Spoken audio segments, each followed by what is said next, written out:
Bom dia, pessoal. Boa tarde, pessoal do primeiro. Produção do ferro e do cobre na interpretação das reações químicas. Eu tenho um exemplo de cada um deles e seu minério. Produção do ácido do cobre.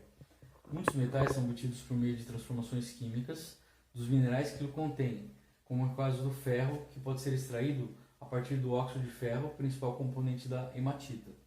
Para que essa transformação química ocorra, é necessário o fornecimento de energia. Nas siderurgias, essa energia é proveniente da queima do carvão. A queima do carvão também produz o reagente monóxido de carbono, que vai interagir com o minério e formar o ferro. As matérias-primas utilizadas para a produção do aço são minério de ferro, carvão, calcário. Esse último reage com as impurezas do minério, como a sílica, formando a escória, que pode ser usada como matéria-prima para a fabricação de cimento. Além do ferro, um metal muito utilizado na indústria é o cobre, para a produção de fios, cabos elétricos, ligas metálicas, como o latão e o bronze. A calcosita, principalmente formada por calcopirita, são minérios utilizados na produção do cobre metálico. Ao utilizar a calcopirita, as transformações químicas envolvem a produção do sulfeto de cobre, que é aquecido na presença do oxigênio, produzindo cobre metálico. Combustão. Para que ocorra a combustão, é necessário um combustível, um comburente, geralmente o gás oxigênio, e uma quantidade de energia inicial. Durante a combustão, ocorre a liberação de energia térmica, transformação exotérmica. A combustão pode ser completa ou incompleta. A combustão completa ocorre quando existe oxigênio suficiente para consumir todo o combustível. A combustão se dá de forma incompleta quando não houver oxigênio suficiente para consumir todo o combustível. Combustão pode ser completa ou incompleta.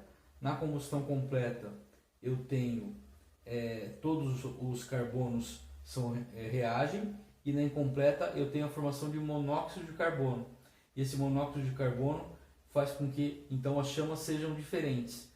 Na combustão completa eu tenho chama azul, olha lá, e na combustão incompleta eu tenho a chama amarela. Questão resolvida. Na queima do carvão, representado por carbono, ocorre a interação do gás oxigênio. Representa essa transformação quando há excesso de oxigênio, combustão completa. Quando há excesso de gás oxigênio, ocorre a combustão completa do carvão, formando dióxido de carbono. A representação é a seguinte: carvão ou carbono mais oxigênio, formando gás carbônico mais energia. Agora, a falta de oxigênio vai ter a combustão incompleta. Quando há falta de oxigênio, então eu formo monóxido de carbono. Olha aqui, CO2 e CO. Há também a possibilidade de fuligem, carbono. Então olha lá, eu tenho dois carbonos que reagem com oxigênio, formando o monóxido de carbono. Agora vamos fazer os exercícios.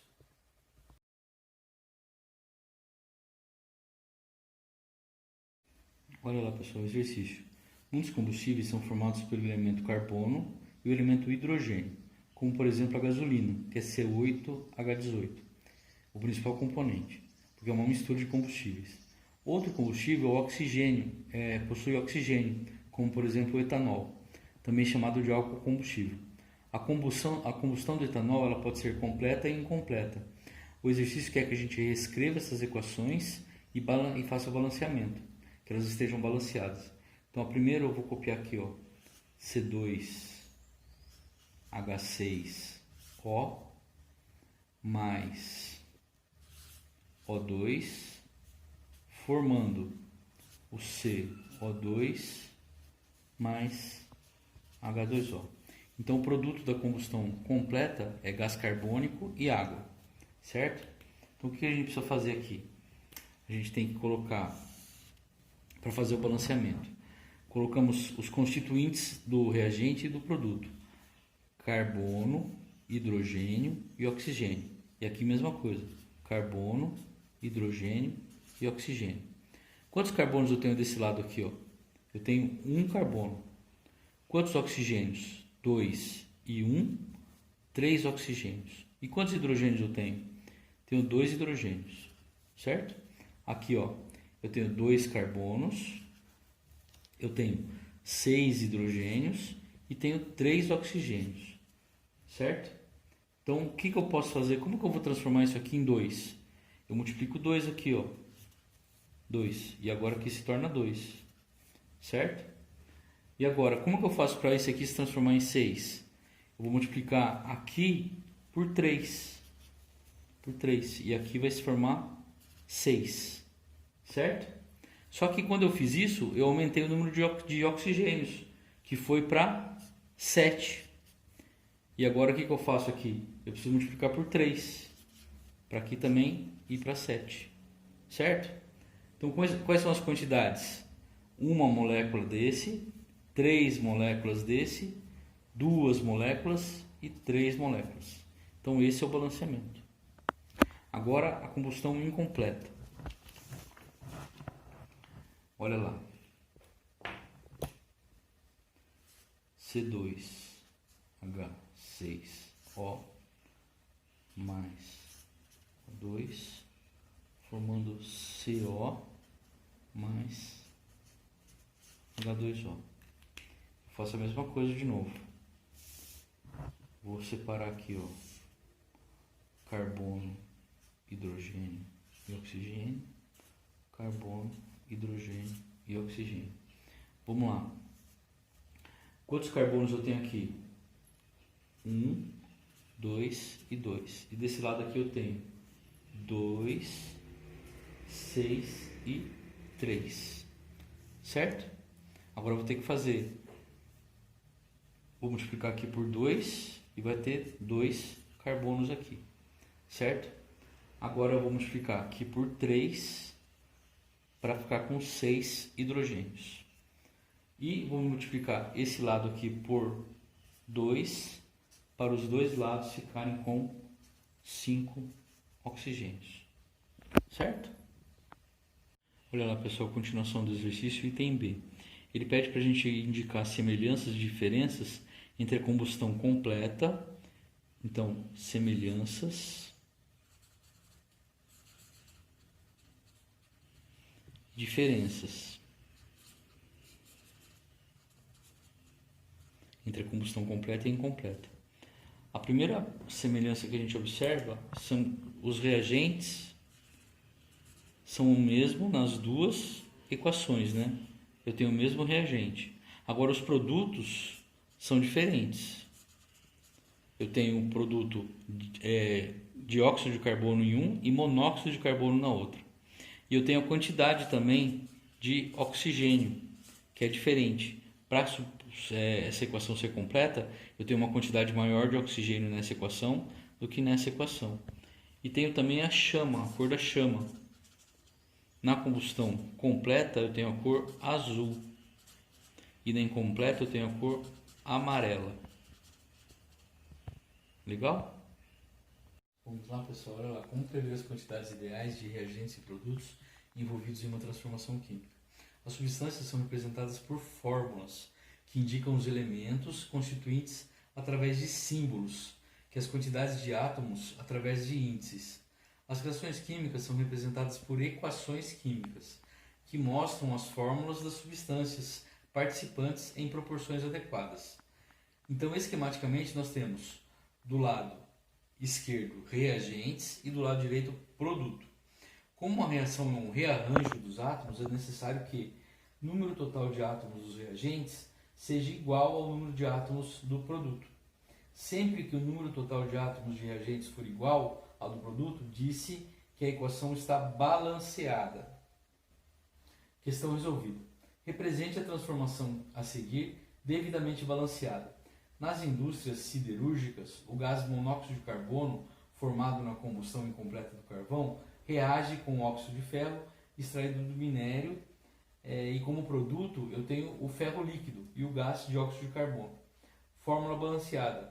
3 moléculas de monóxido de carbono reagem com o óxido de ferro, formando ferro líquido mais 3 moléculas de dióxido de carbono. Agora vamos para os exercícios.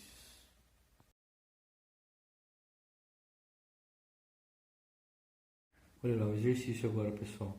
Faça o balanceamento das equações a seguir e interprete-as citando as quantidades de partículas envolvidas. Então, hidratação da cal, eu tenho reagente produto. Então eu tenho lá qual a quantidade de cálcio, de hidrogênio e de oxigênio de um lado e qual a quantidade de cálcio, hidrogênio e oxigênio do outro. Olha lá, eu tenho qual o número de cálcio que eu tenho dos dois lados? Eu tenho 1 e 1. Qual o número de hidrogênios? 2 vezes 1, tenho 2 hidrogênios desse lado, 2 vezes 1, 2 hidrogênios desse lado. Agora oxigênio, 2 vezes 1, 2 oxigênios. É aqui 1 mais 1 oxigênio, 2 oxigênios também. Então esta hidratação da cal está balanceada. E qual a leitura? Uma partícula de óxido de cálcio reage com uma partícula de água, produzindo uma partícula de hidróxido de cálcio. Ok? Agora então eu tenho a queima do gás natural, que é o metano mais oxigênio, formando dióxido de carbono mais água. Então olha lá, então vamos fazer o balanceamento. Eu tenho que ter dos dois lados carbono, hidrogênio e oxigênio, carbono, hidrogênio e oxigênio. O que eu preciso fazer? Quantos carbonos tem desse lado? Eu tenho um carbono, 2 hidrogênios e 3 oxigênios. E desse lado eu tenho um carbono, 4 hidrogênios e 2 oxigênios. Eu preciso balancear então a equação. Como que eu faço? Eu coloco 2 aqui no H2O e vou ter 4 hidrogênios. Já fiz o balanceamento do hidrogênio. E agora como que eu faço com o oxigênio? Eu vou fazer 2 aqui, ó. Vou ter 4 oxigênios desse lado. E como que eu faço aqui? Eu tenho também, com esse 2 que eu coloquei, 4 oxigênios desse lado. Olha lá. 2 vezes 1, 2. Mais 2 daqui, 4 oxigênios. Ok? Massas atômicas e massas moleculares. É possível também interpretar as equações em termos de massa, considerando que cada elemento químico tem uma massa atômica determinada e que massas das partículas que formam as substâncias são dadas pelo somatório das massas dos átomos que a compõem. A unidade de massa atômica, U, é a massa de 1/12 do átomo de carbono com número de massa igual a 12. A massa atômica Ma de um átomo é sua massa determinada em U, unidade medida da matéria, ou seja, é a massa comparada a 1/12 da massa do carbono. Sabe-se que uma unidade é igual a 1,66054 vezes 10 a menos 24 gramas. Massa molecular é a soma das massas atômicas dos átomos que constituem as moléculas, valores presentes na tabela periódica. Massa molar é a massa que contém 6,02 vezes 10 a 23 entidades. Sua unidade é grama ou mol por litro.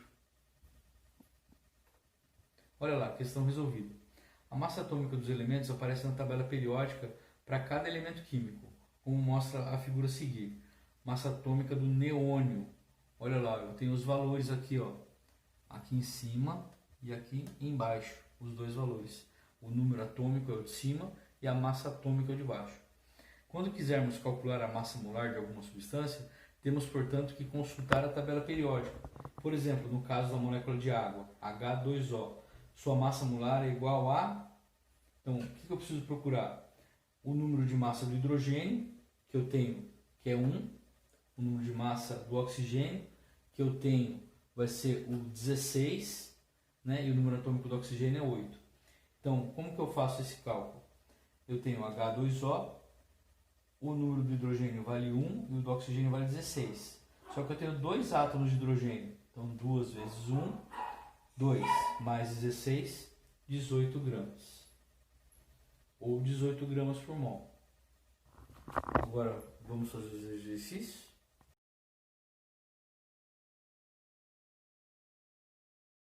Olha lá, pessoal, exercício. Represente a equação química balanceada da decomposição da água em gás hidrogênio e gás oxigênio e complete a tabela a seguir. Então vamos lá, ó. 2H2O que vai decompor em 2H2 mais O2. Número de partículas. 2 é sempre o número que vai acompanhar a fórmula. Então, 2 partículas de água, 2 partículas de gás hidrogênio e 1 partícula de oxigênio. Agora, massa de uma partícula, de uma. Então, em vez de 2, você vai fazer de uma. Da água aqui, ó, eu vou separar aqui para vocês observarem. Olha lá. Então, eu tenho 2 vezes o valor do hidrogênio, que é 1, mais o 16, que é o valor do oxigênio. Eu tenho aqui 18, certo? Aqui, de uma, eu vou ter 2 vezes o valor do hidrogênio, que é 1, ou seja, 2. E do oxigênio, eu tenho 2 vezes o valor do oxigênio, que é 16, eu tenho 32, certo? Só que agora a massa das partículas envolvidas na reação. Então eu vou fazer 2 vezes o 18, 2 vezes o 18, que eu vou ter 36 unidades. Aqui eu vou fazer 2 vezes o 2, que vão ser 4 unidades. E aqui eu vou fazer 1 vez o 32, que vão ser igual a 32 unidades. Olha lá, pessoal, atividade 2, então, processo de produção do ferro gusa e cobre. Exercícios 1, 2 e 3 da página 32. De onde é extraído o ferro? O ferro, ele é extraído a partir da hematita, que é o seu minério de ferro, através de uma transformação química, certo? Então eu tenho uma transformação química que vou transformar a partir da hematita o ferro. Há muito tempo utilizamos objetos metálicos, no entanto, você sabe como eles são produzidos? E como é possível transformar um minério em um metal? Então olha lá, eu tenho um minério que ele vai reagir com o carvão, que é a energia, e ele vai se transformar no metal. Pode ser o ferro e pode ser o cobre. Os dois são produzidos a partir de minérios da substância, certo? Então olha lá, como são produzidos? A partir da transformação química. Essa transformação é minério mais energia e vai se transformar no metal que eu vou utilizar. O que determina o uso de um metal para a produção de um utensílio? O que determina são suas características.